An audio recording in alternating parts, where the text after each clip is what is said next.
Hello বন্ধুরা, welcome back to my channel. তোমরা সবাই কেমন আছো? আশা করি সবাই খুব ভালো আছো, আর আমিও খুবই ভালো আছি। তোমরা তো থাম্বনেল দেখে বুঝেই গেছো, আজ হচ্ছে আমাদের অষ্টম বিবাহবার্ষিকী। তো সকালবেলায় স্নান সেরে সবার প্রথম ঠাকুরকে পুজো দিয়ে নিলাম। আজকের আমার বিবাহবার্ষিকীটা কিভাবে সেলিব্রেট করি বাড়িতে, সেটাই তোমাদের সাথে শেয়ার করব। তো সবার প্রথম ঠাকুরকে মালা দিয়ে সুন্দর করে পুজো করে নিয়েছি, বাড়ির ঠাকুরকে। তারপরে আবার মন্দিরেও যাওয়ার আছে। তো চলো, তোমরা কিন্তু ভিডিওটা একটু স্কিপ করবে না, শেষ পর্যন্ত অবশ্যই দেখতে থাকো কিন্তু। এরপরে বাড়ির ঠাকুরকে পুজো দেওয়ার পরে চলে এলাম আমাদের পাড়ার মন্দিরে। মন্দিরটা কিন্তু খুবই সুন্দর। প্রথমে আমাদের গণেশজির মূর্তি রয়েছে মন্দিরের সামনেই। চলো সেটা আগে দর্শন করি, নমস্কার করি, তারপরে ভিতরের ঠাকুরকে তোমাদের সাথে দর্শন করাবো। তো দেখো, গণেশজিকে প্রথমে নমস্কার করে নিলাম, ফুল মিষ্টি মালা দিলাম। তারপরে সোজা চলে গেলাম আমি শিব ঠাকুরের কাছে। শিব ঠাকুরের পাশে মন্দির ছিল, সেখানে চলে গেলাম। শিবের মাথায় জল ঢাললাম, মালা দিলাম, ফুল দিলাম, তো ধূপ মোমবাতি সব জ্বালিয়ে দিলাম শিব ঠাকুরের কাছে। তারপরে চলে যাব আমাদের তারা মায়ের কাছে। তারা মায়ের মন্দিরে এখানে একটু মালা নিয়েছি, ধূপ মোমবাতি নিয়েছি, আর একটু লাড্ডু নিয়েছি পুজো দেবো বলে। আমাদের তারা মায়ের মন্দিরে সবসময় তারা মাকে সুন্দর করে সাজানো থাকে। প্রত্যেক দিন নতুন নতুন শাড়ি পরানো হয়, আর কত মালা দিয়ে সাজানো থাকে। আমার খুব ভালো লাগে আমাদের পাড়ার এই তারা মায়ের মন্দিরে আসতে, পুজো দিতে। যে কোনো অনুষ্ঠানে আমি কিন্তু আমাদের এই তারা মায়ের মন্দিরে পুজো দিই। তো দেখো, ঠাকুরমশাই আমার ডালাটাকে নিয়ে ঠাকুরের কাছে পুজো দিয়ে নিচ্ছে।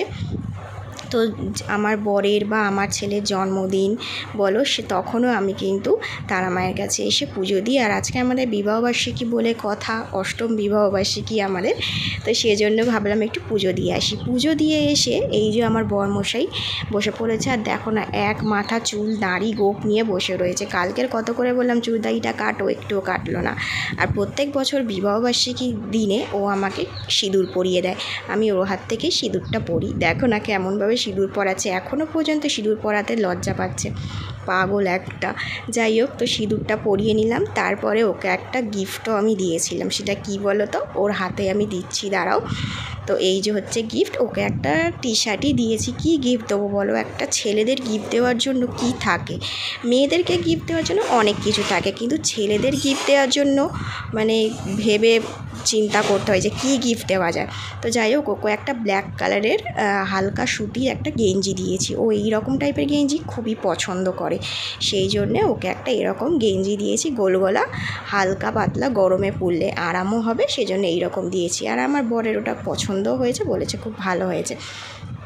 তারপরে বললাম আমার গিফট কোথায়, আমি হাত পেতে চাইছিলাম। দেখো, ও বলল তোমার জন্য কোনো গিফট আনিনি, রান্নাঘরে একটা জিনিস রাখা আছে, সেটা গিয়ে রান্না করো।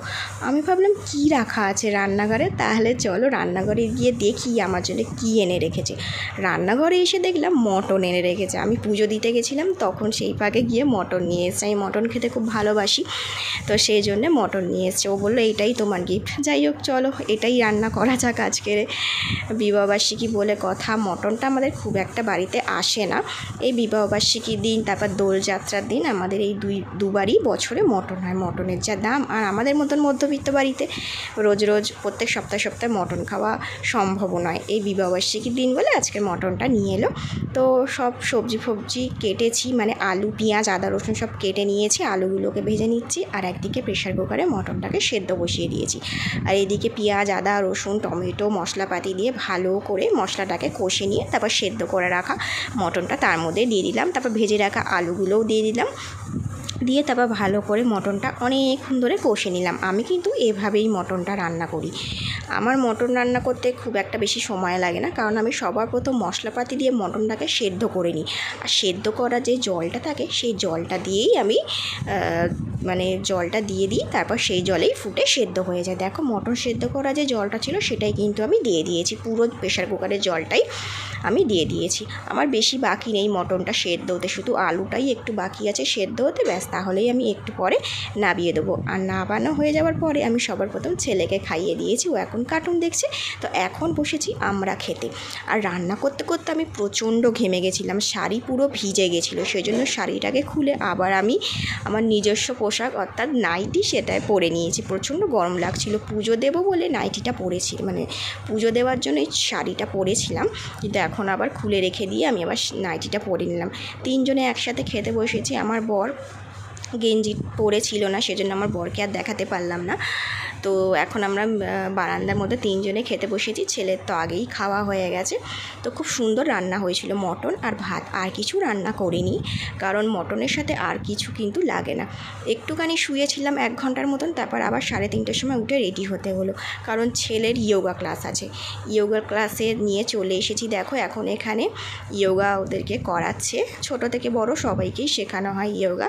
তো 1 ঘন্টার মতন ক্লাস হয়, তারপর আমি 1 ঘন্টার মতন আর বাড়িতে যাই না, অনেকটাই একটু ডিফারেন্স আছে বাড়ি থেকে যোগা ক্লাসটা, সেজন্য আমি বাইরেই বসে থাকি। দেখো এখানে অনেক গার্জেনরাই রয়েছে, বসে আছে। তো আমরা একটু বসে বসে গল্প করছিলাম। গল্প করার পর বাড়ি ফেরার পথে দেখলাম ফুচকা বসেছে। বিকেলবেলায় ফুচকা বসে গেছে, সন্ধেবেলা ফুচকা বসে, কিন্তু দেখলাম বিকেলবেলা ফুচকা বসেছে, সেজন্য ভাবলাম একটু চল আমি আর ছেলে দুজনে মিলে একটু ফুচকা খেয়ে নিই। আমার ছেলেও কিন্তু ভীষণ ভালোবাসে ফুচকা খেতে। তো বিবাহবার্ষিকী দিন ফুচকা খাবো না সেটা কখনো হয়? আমার একটা খুব প্রিয় জিনিস। দেখো আমার ছেলেও টক জল দিয়ে ফুচকা খাওয়া শিখে গেছে। তো চলো আমিও চটপট ফুচকাটা খেয়ে নিই। তো খাওয়া দাওয়া করে চলে এলাম বাড়ি। এখন কিন্তু বেজে গেছে 5:30। তো এখন আমি একটু শুয়েছি, আর ছেলে ওই ঘরে বসে কার্টুন দেখছে। আজকের অ্যানিভার্সারিটা আমি এভাবেই কাটালাম, কোনো স্পেশাল কিছু হলোই না, শুধু খাওয়া দাওয়া হলো, ব্যাস এইটুকু নিয়েই হ্যাপি থাকা যায়, বেশি কিছুর আর দরকার নেই। যাই হোক, আজকের ব্লগটা তাহলে আর বেশি বড় করছি না বন্ধুরা, এখানেই শেষ করছি। সবাই ভালো থেকো, সুস্থ থেকো, টাটা।